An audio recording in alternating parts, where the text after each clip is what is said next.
Hello students, welcome to Legacy IAS Academy. In this particular video, we are going to discuss about a tiny nation of Africa, more specifically in the Western Africa, and the president of that tiny country. The country is called as Burkina Faso. So in the recent years, what we have seen in the Burkina Faso is a 34-year soldier who rose from the military ranks, and then he has overthrown the then president of Burkina Faso. He captured power, he seized the power, and he promises to be the youngest revolutionary of not only Burkina Faso but in the entire Africa. So in this video, we will try to analyze, is he really the revolutionary he claimed to be, or he's just another dictator in disguise? So let us try to understand first of all a brief location, a brief history of Burkina Faso. So as you can see from this particular map of Africa, as you know that African continent is very large continent, second largest continent in the world, and in the western part of Africa, as you can see, the area that is shaded in the red represents the country of Burkina Faso. Burkina Faso is surrounded by several countries. For example, in the west you have Mali, in the eastern side you have Niger, then you have Benin, in the south you have Ghana, and further in the southwest you have Ivory Coast. The capital of Burkina Faso is referred as Ouagadougou. Now, if you briefly look at the history of Burkina Faso is believed to have established, the kingdom basically was established somewhere in the 11th century, and that time it was ruled by a kingdom called as Mossi Kingdom. Mossi Kingdom was largely operating or largely used to rule this entire region from what we can call as the current capital of Burkina Faso, that is Ouagadougou. Also, historians believe that Mossi states were very powerful state. It was an example of a military state, and they were very powerful regional forces in the entire West Africa as well. Also, they were the kingdom who has registered Islamization in the Western Africa as such. The military gears of these people you can see from this particular image. Now, also it is believed that they linked to trans-Saharan trade routes, where they had control over the routes that used to trade commodities such as gold, cola nuts, as well as slave trades. The earliest inhabitant of the entire Burkina Faso region were believed to be people who are referred generally as Voltaic or Mande as such. On the other hand, today the people who come from Burkina Faso are simply referred as Burkinabe. Now, as most of the African countries as well as Asian countries, Burkina Faso also had a long colonial history, colonial period. It was in the year 1896 when Burkina Faso was captured by the French colonial power, as they wanted to spread their control over entire North and Western Africa. So in this particular image, if you see, here you have the France, and France has control over a large territory, a vast swath of territory, as you can see in the Western Africa, and one of such territory was Burkina Faso as well. Now, in this period between 1896 to 1960, Burkina Faso was governed and ruled by French indirectly, and it was nothing but an example of French colonial, this is what you can call as territory as such. Within that time, you have several different events that also has happened. For example, during this time, especially during the colonial history, Burkina Faso was not known by its present name. The name given to it was Upper Volta.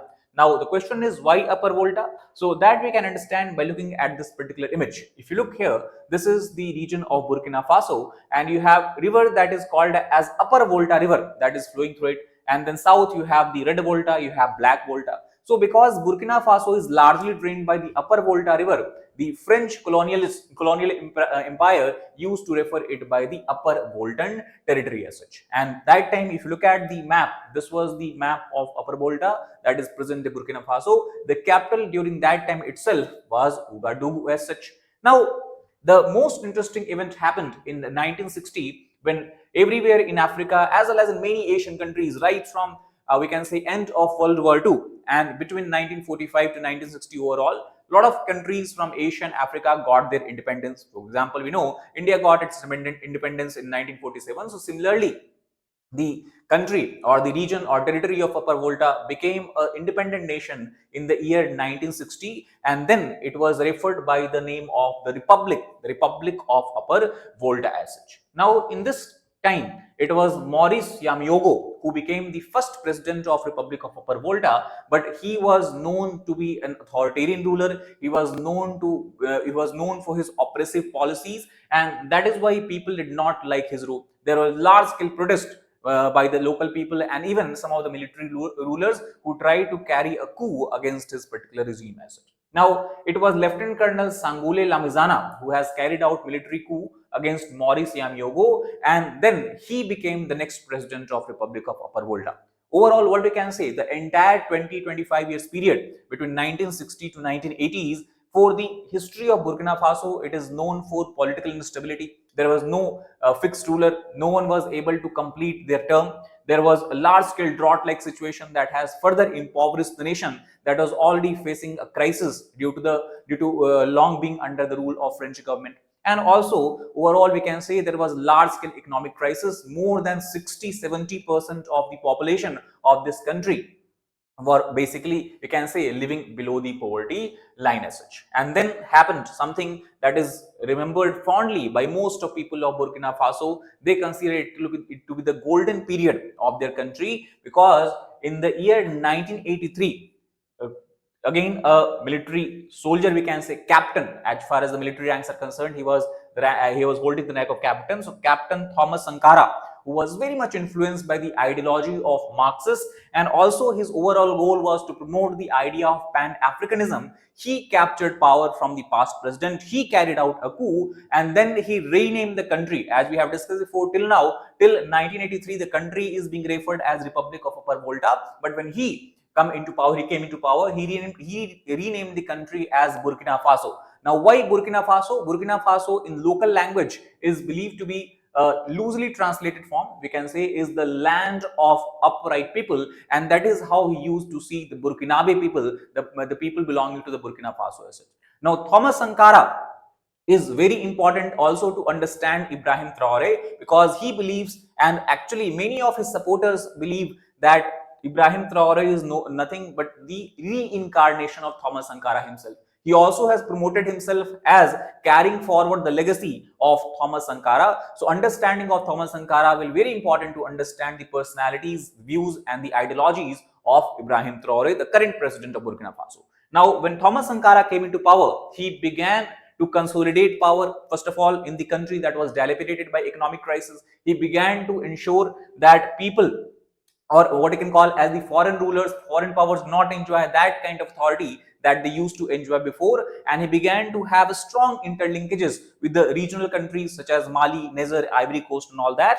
And he believed that entire Africa is so rich in resources, but despite being so resource rich, all the African countries have largely been exploited since past in the historical times for the narrow interest of Western economies, Western countries. And specifically, he began to take a stand against the France. France, as you know, Burkina Faso was the colonial empire of France. So he began to portray a policy of anti-Francaise, or what you can call as anti-French policy. Also, he focused on carrying out several reforms in the society, in the economy of Burkina Faso. For example, he has focused on ensuring literacy, increasing literacy rate of the Burkina Faso population. And the reason behind is because Sankara was a very well-read person. He was not only just a person with brawn, he was also a person with brain, because during his military training, he was sent in Madagascar, he was sent to Morocco, and during that time he has then also got training in how to carry out agricultural reforms, how to increase production in the agriculture, and also how a country can develop and grow in the economic sense as well as in the social senses. So all these vociferous reading that he has done, the training that he has received, he began to use it to reform the country of Burkina Faso. He focused also on ensuring that adequate rights are provided to women, and most importantly, he focused his policy as far as the international relations concerned on ensuring anti-imperialism wave in Burkina Faso as such. Now, obviously, as till now, France and other Western countries have enjoyed a large degree, a greater degree of control, a greater extent of control, we can say, especially on the mineral reserves of Burkina Faso. Because again, I would want to put a point here that Burkina Faso is known for a large scale gold reserves. It is one of the largest country. It is one of the country in Africa with largest gold reserves. So that is where French interest and the other economic interest of the Western powers lies in. So because of the anti-imperialism wave that began to flourish in Burkina Faso during Sankara's rule, obviously Western powers were not happy with it, and thus in year 1987, during one of the meeting, Sankara was assassinated by Blaise Compaoré. Now, it is very interesting to know that Blaise Compaoré was number 2 in Sankara's administration, Sankara's government, and people say that Thomas Sankara used to consider him as an elder brother as such. So in a coup led by Blaise Compaoré, he was killed, and then Blaise Compaoré took charge of the country. Now we also have to understand that in the present time, since that 1987, after the assassination of Thomas Sankara, Burkina Faso has been what you can call as has seen so many coups. If we talk about the entire history of Burkina Faso, especially after the independence, total 17 to 18 coup attempts have been made. Out of that, about 60-70% have been successful as such. Now, in year 2015, however, there were democratic elections that was held in the country, and as a result of this democratic election, another well-known personality of Burkina Faso called as Roch Kaboré becomes the next president, and then he remains president till 1922, when again he was ousted by another coup. As you can see, the coup has been nothing but a very kind of what we call as very normal phenomena in many of the Western African countries, including Burkina Faso as well. So then Paul Henry Sandaogo Damiba, he became the next president by carrying out a coup. He also, as you can see from the uniform itself, he also was in the military ranks as such, or belonged to the Burkina Faso military. Now, since 2022, we know that 3 years passed. Since actually we try to understand that in 2022, Kaboré was ousted in military coup by Damiba, and then further in the September of that year, 2022 itself, then you have the arrival of Captain Ibrahim Traoré, who led the second coup in the same year, and then he ousted basically Damiba from the power. And as of now, military rule continues in Burkina Faso today under the MPSR. We talk about Ibrahim Traoré. Ibrahim Traoré belongs to a political party, or basically we can say a party that he has formed to govern and rule the country, called as MPSR, Patriotic Movement for Safeguard and Restoration.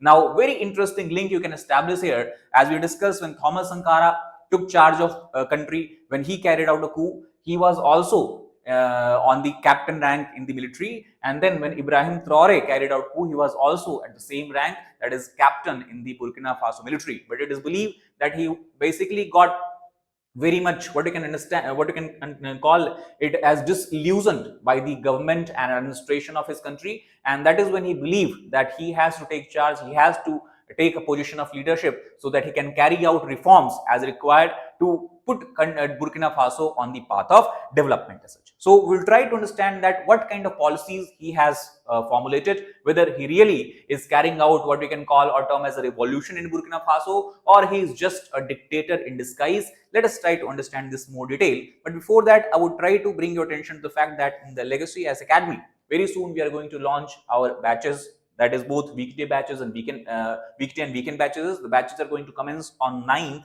and 11th of August as such. Now we know that as far as the civil services examination is concerned, we need to have a comprehensive coverage of all the GS papers, and that is why we focus on our classroom programs. We also have one-to-one mentorship and doubt solving sessions, and we ensure regular interactions with the mentors and the educators to ensure that the students always have a proper guidance that how to approach, how to continuously prepare and adapt as per the changing conditions in the examination and such. Also, to ensure that this interaction is to a maximum extent, we have a strict policy of maximum 40 students per batch. We also believe that preparation of UPSC should be done in an integrated manner, and that is why right from the beginning we ensure that there is a daily mains answer writing practice, so students can attempt mains examination also with full confidence. We have test series for prelims and mains so that students can get the feedback, evaluate themselves, and based on the feedback, based on the result, they can further streamline their preparation strategies. And as you know, UPSC focus on both current affairs as well as static portion. We have 360-degree coverage of current affairs as well. Now, if you want to know more detail about this program, you can click the link in the description box of this particular video, or you can give the call at the number being displayed on the screen here. Now, coming back to the topic, if we talk about Ibrahim Traoré, between 2023 to 2025, he has taken a lot of measures in all dimensions of country, whether it is the economic measures, whether it is related to the international relations, whether it is related to the democratization, nationalization and all that. So overall, what we can say in the last 2 years, the major changes that he has made in the country is by bringing revolutionary policies, especially in the context of withdrawing Burkina Faso from the union called as ECOWAS. ECOWAS stands for Economic Community of the Western African State. Now, ECOWAS, Ibrahim Traoré believes, is nothing but an example of neocolonialism and through ECOWAS, French government still is trying to exercise a great degree of control over the resources and the economy of Burkina Faso. And that is why, because he also has given the same goal as that of Thomas Sankara, he wanted to have an anti-imperialist stance. He has promised to the people and the citizens of Burkina Faso that he will get rid of all the foreign powers controlling Burkina Faso, and that is why he has withdrawn from the ECOWAS as such. Now, this particular decision has been criticized by the Western powers, especially France, and also at the same time, he has withdrawn his country from ECOWAS, but he has tried to increase the solidarity and alliance with the neighboring countries of Mali and Niger as such. Also, during this time, during his speeches, during his promises that he has made to the people, he has focused on waging an anti-jihadist war, because to talk about Burkina Faso, it is believed to be a large part of Burkina Faso is where Islamic State still is active. There is continuous jihadist war going on in the country, and that is where most of the attention and the focus of Burkina Faso military currently lies in. Also, he has focused on ensuring that Burkina Faso actually becomes independence, actually becomes a sovereign state, because he claims that though the country got independence in year 1960, but still what it has suffered from is the neo-colonialism, where still most of its decisions were made not keeping in mind the interest of the local population, but it was the Western interest that has governed the country as such. So he want to ensure that there is a real sovereignty, real independence in the country, and that is why for the first step he has taken that he began to nationalize most of the resources the country has. For example, whether it is the land resources, whether it is the gold mines and other resources as well. And again, we can draw a parallel between Traoré and Sankara, because if you remember, I told you Sankara also was promoting Pan-Africanism. He was a strong believer in Pan-Africanism, and that is what Traoré also believes in. He believes that the rulers or the leaders of all Western countries should come together and they should have an anti-imperialist stand. They should work really for the betterment of people rather than working for the Western interests. So this is how he has illustrated his policy as such. Now, also we have to understand, Traoré has built a kind of cult around himself. There is so many supporters in the Burkina Faso itself, and not only Burkina Faso, supporters of Traoré seems to be emerging in the nearby countries of Africa as well. Not only that, it is reported that when he visited African nation of Kenya in the Eastern Africa, Traoré was the point of attention not only for media but also the people who are following this particular this what you can call as meeting as such. So overall, also many supporters of Traoré has begun to talk that he actually is reincarnation of Thomas Sankara, the revolutionary leader who was what you can call as was assassinated in year 1987 as such. Now, it might be a coincidence as well, because first of all, if you try to understand, both Sankara and Traoré have one single policy or one similar policy, that is of anti-France ideology. Sankara also wanted to dilute and remove the control of France on Burkina Faso, and that is what Traoré also believed in. Pan-Africanism, already we have discussed, both of them shared a view of Pan-Africanism. And interestingly, if you draw parallel, why people are talking that that Traoré is reincarnation of Sankara, because both when they came into power, they were 34 years old. Both when they came into power, they became president of country. They were at the captain rank of the Burkina Faso military. And interestingly, the year when Sankara died, next year you have the birth of Ibrahim Traoré such. Plus, a lot of such kind of parallels have been drawn, and people are trying to justify that he is reincarnation that also has amplified and intensified support of Traoré in Burkina Faso. Now, if we try to understand that what kind of revolutionary policy he has taken or the decisions he has taken, that we can call him as a revolutionary. So first of all, he has focused on nationalism. He has tried to basically build a cohesive alliance or build a cohesiveness of the people around himself by evoking a feeling or sense of nationalism in the masses of Burkina Faso. He is talking continuously about anti-French sentiment, anti-Western sentiment, and also he has started to nationalize many of the resources, and overall, from being a privatized sector, we can say the extent of privatization that we had seen earlier in Burkina Faso, now he is trying to lead the country on a basis of more similar to what we can call as in communism or socialism as such. Also, he is following the legacy that was left by Sankara. So debt cancellation is something that he also has participated in. And also, as far as the infrastructure development is concerned, now one general theme that we are seeing not only in Burkina Faso but other countries of Western Africa is, now we are seeing that Western countries, Western powers are being shown the door, and the countries such as Russia and China are taking the place of the Western countries. So that is why you also have a notion of France out, Russia in, and China in. So as far as the infrastructure development is concerned, it seems that Burkina Faso has taken help of Chinese company, whether it is a mining company or infrastructure building company. At the same time, he has expanded the volunteer militia to ensure that there is no threat to his rule, and gold and land sectors has been completely nationalized. Now, as far as the gold mining is concerned, as we have discussed, that Burkina Faso has a very large, rich reserve of gold, but till now, it is believed that most of gold that was extracted from here was not refined in the country. Simply raw gold was extracted from Burkina Faso and was taken outside, largely for the interest of French companies or French government, and then people of Burkina Faso are not able to get any significant advantage from the gold reserves. They are not able to get any gainful employment, meaningful employment in the sector. They are not able to benefit from the industries that could have been developed around the gold mines and such. So now Traoré had changed all this. He has stated that the entire gold mines are nationalized, and if any private sector is participating, if any countries, what you can call as mining companies participating here, then they necessarily have to transfer the resources and revenue. They have to share the resources and revenue with the government of Burkina Faso. Not only that, they also have to train the local population. They have to provide employment to the local population in this particular sector, and the rule applies to everyone. And that is why the Russian mining company that has started showing interest here, similar rule apply to those companies as well. So this is what we can understand as the policies in the economic front. Now, the result of this policy, to some extent, we can see has begun to show its results, because as per the report, the GDP of Burkina Faso has grown significantly in last 3 years from $18.88 billion to $22.1 billion. Now, though this figure, this increase seems minute, small, but if you look at the history of Burkina Faso, comparatively, this itself is a very high or very good GDP growth rate.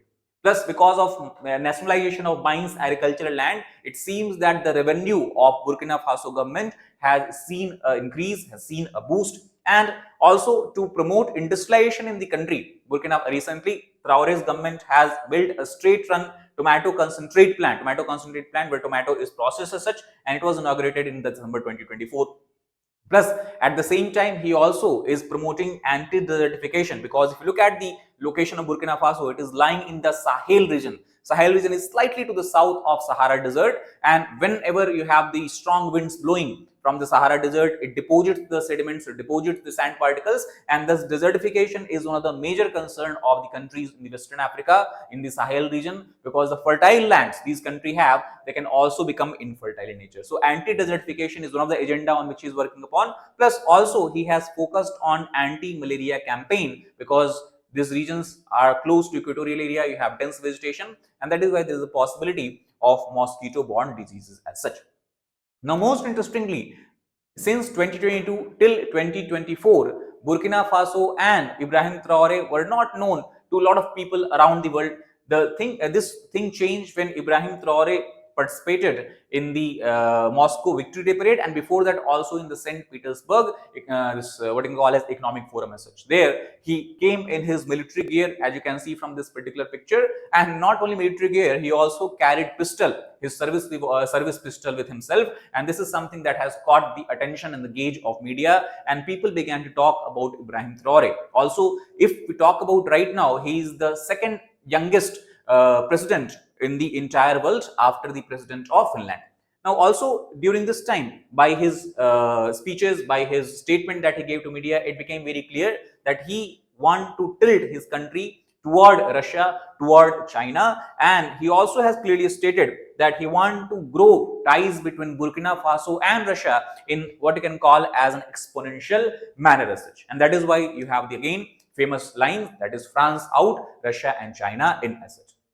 Now, as we have discussed, that under his presidency, Burkina Faso has withdrawn itself from the ECOWAS, and at the same time, he has built an alliance of 3 countries called as ASS, that stand for Association of Sahel States. As I told you that Burkina Faso is lying in the Sahel region, and two other countries that you have nearby, that is Mali and Niger. Now interestingly, if you look at this particular image, you can see both of these countries, they are also currently being run by the military rulers who also have become president by carrying out a coup as such. So Mali, Niger, Burkina Faso, they are showing similar trends. Military rulers have captured the power, they have become president, and all of them have a same concern that they want to drive the Western powers away and they want to bring country more closer to Russia and China, and that is also why we can see the development of such kind of alliance between these countries as such. Now, interestingly, we know that no matter what kind of policies, what kind of forms a leader does, he cannot run country for a longer duration of time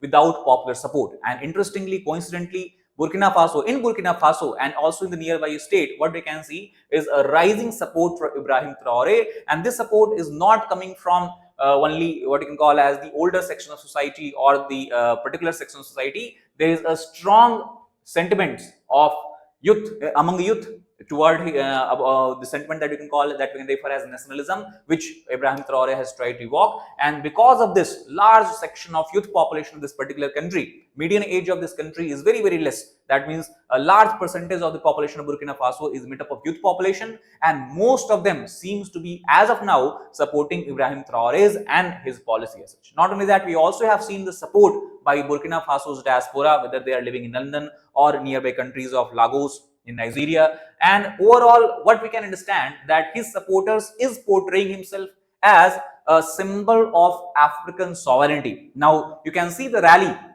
that recently was taken out in the capital city of Burkina Faso, that is Ouagadougou. You can see you have the flags of Burkina Faso, you have the supporters of Ibrahim Traoré, and at the same time, if you look closely, these are the flags of Russia. So you can understand and you can think that why there is a Russian flag in the domestic rally of Burkina Faso. So this shows you the influence now Russia has in Burkina Faso, and how we can say what kind of distasteful relation now these countries have developed with the Western countries, especially France as such. Also, if you try to understand that is he really a revolutionary, if you look at and analyze the steps taken by him. So first of all, we can understand that yes, we can say to some extent he is revolutionary, and many people have begun to compare him with the Che Guevara. Sankara also was referred as Che Guevara of Africa, and now Traoré is being referred as Che Guevara of Africa as well. Che Guevara, as we know, was a South American revolutionary who was a firm believer of communism. Also, it is believed that Traoré is very much influenced by Fidel Castro as such. So, because of his policies, as we have discussed before, nationalization, debt cancellation, resource control, these changes seem to be very revolutionary, very drastic in nature, because it is very, very different or deviating from the earlier stance of the government, because most of the government you had in the Burkina Faso, they were believed to be puppet of Western countries. They were believed to be working largely on the guidance and the directions of Western countries as such. Plus, the public work, social welfare campaigns that he has launched also has helped him in gathering support of the masses of Burkina Faso. Plus, as we know that large percentage of Burkina Faso, Burkinabes, we can call them, is made up of youth. So he has been successfully able to mobilize the youth, and he has been able to associate them, link them with his ideological vision as such, the most important that being break from the Western influence. So in this regard, we can understand that he might be a revolutionary, at least in the eyes of Burkinabes. At the same time, many critics argue that his entire image is built around driving a propaganda campaign and building a artificial image as such, largely by using social media campaigns as well as even artificial intelligence. For example, it is believed that in the country, he ensures controlled communication. That means only such news, only such articles, only such media related news is displayed that is favoring his policies, that is supporting his government. Plus, he also believes in minimal public appearances so that people do not question him a lot. At the same time, we have seen a pro-government media that has increased its scope in the entire Burkina Faso. So continuously in the mind of people, a good image of his is being driven or he is being inculcated. Also, he has been able to appeal to youth by revolutionary symbolism, and many critics, especially from the Western countries, the scholars argue that this also is indirectly being supported by Russia. Russia is running a pro-Traoré agenda and pro-Russian agenda, pro-China agenda in many countries of Africa, including Burkina Faso as such. So, as a result of this, we can see such kind of image being inculcated in the mind of people. Now, the other aspect that many critics argue is that he is not a revolutionary as he claimed to be. He is just a dictator in disguise. He is just a hidden dictator. And the example of this, evidence of this can be clearly seen on the basis of human rights violations and abuses that is being reported from the Burkina Faso. For example, there has been cases of arbitrary detention, especially of media personalities. There has been instances of forced conscription. That means for all the young male age population, he is asking them to come and join the military, and if they are not willing to do so, it is being done in forceful manner so that they can actually carry out attack and war against Ivory Coast. Why Ivory Coast? Because Traoré believes that Ivory Coast has been involved in carrying out a coup attempt against him, which was largely foiled as such. Also, emergency law has been activated where many journalists who are running anti-government narratives have been arrested without giving proper due attention as such, without giving them proper chances to represent themselves in the court. Repression of critics and security forces also has been carried out, where in the entire military, a kind of purge-like situation, we can say, has been carried out by Traoré, and any critic, anyone who has criticized him has been shunted out. And overall, in the entire country, critics argue what we see is a lack of constitutional safeguard. That means if you are pro-government, you are safe. If you are anti-government, then no one can guarantee your freedom, no one can guarantee your life as such. And one such example of this we can also see from the fact that recently we have seen a news report where a few YouTubers who went to visit Burkina Faso, they were arrested. These YouTubers I am talking about were from India, and very well-known YouTubers were there, so they were put in prison without giving them any proper reasons. The only reason police forces give them that you are recording in the Burkina Faso. So obviously they are YouTubers, they have to make the content, but they were not recording anything that was sensitive in nature, like sensitive installations or military outposts. They were simply recording the life of people in Burkina Faso. But due to this also, they were arrested and they were asked to erase all the videos they had recorded in Burkina Faso. And one reason behind this can be understood from the fact that people or the government of Burkina Faso do not want the actual reality to come out. They only want the controlled media news to come out in the world as such. That is one other thing. Second, if we try to understand about the governance institution, he also has taken a lot of steps to weaken the democracy, because when he came into power in the early days, he claimed that he will ensure that there is a free and fair elections in the Burkina Faso. But now he has backtracked on his particular promises. He also is now taking Burkina Faso in the clutches of dictatorial regime. For example, he has abolished independent election commission, and at the same time he has stated that whenever elections will be held, it will be organized and controlled by the Interior Ministry, and Interior Ministry is under the control of presidents. Overall, he will be the one who will indirectly influence and control elections as such. Plus, constitution has been suspended under the revolutionary charter, and also he has extended his mandate without popular vote. In the beginning, when he came, he said that he will run country temporarily and then elections will be held. If people will elect him, he will become the president. Otherwise, whoever people of Burkina Faso elect, they will lead the country as such. But now he has stated that till 2029, there will not be any elections. He even gave a statement where he clearly stated that elections in Burkina Faso will not be held till I decide, till I want. And overall, he has dissolved the electoral commissions and there will be no more any voting as such. And this is the first indicator of dictatorial regime. Now, again, in conclusion, we try to understand that what characteristics of his government make him revolutionary, that we can understand by promoting a strong nationalist narrative, by bringing the country away from the clutches of Western power, by ensuring actual and real sovereignty in the country as such, and by bringing a plethora of social reform to better the life of people. These are also economic reforms. There are also economic reforms that he has taken that obviously has benefited Burkina Faso. But at the same time, there has been dictatorial tendencies exhibited by him and his administration, such as centralization of power, as we discussed before, by suspending all the independent government institutions, by having a democratic rollback, because he has said that there will not be any elections. I will run the country for at least 5-6 years more. He seems now more to be on the favor of pro-military rule in the Burkina Faso. Elections have been postponed. Plus, as we have discussed, that the freedom and rights of people, especially media personality, journalists, and the critics of government seems to also have been taken away. So a kind of repression is something that we see in the Burkina Faso as well. So on this basis, we can then analyze that some of his tendencies, some of his policies are toward revolutionary side, while most of his policy seem to be exhibiting this dictatorial behavior as such. Now, in the last, what we can understand, that seems that Burkina Faso's President Ibrahim Traoré has built an aura, built an image, built a cult around himself, where he's trying to make Africa great again, at least make Burkina Faso great again. But as we have seen through our study of history, that in the history, many rulers who claim to have claim to be revolutionary in nature, they have finally come out as a dictator. So we'll have to wait and watch and see who actually is Ibrahim Traoré. Is really the revolutionary, or he is going to meet the fate of another dictator, any other dictator from the country or Africa as such. That is all about this particular video. If you like the video, please hit the like button, share it to the fellow aspirants, as well as subscribe to our channel for more sustainable content. Thank you.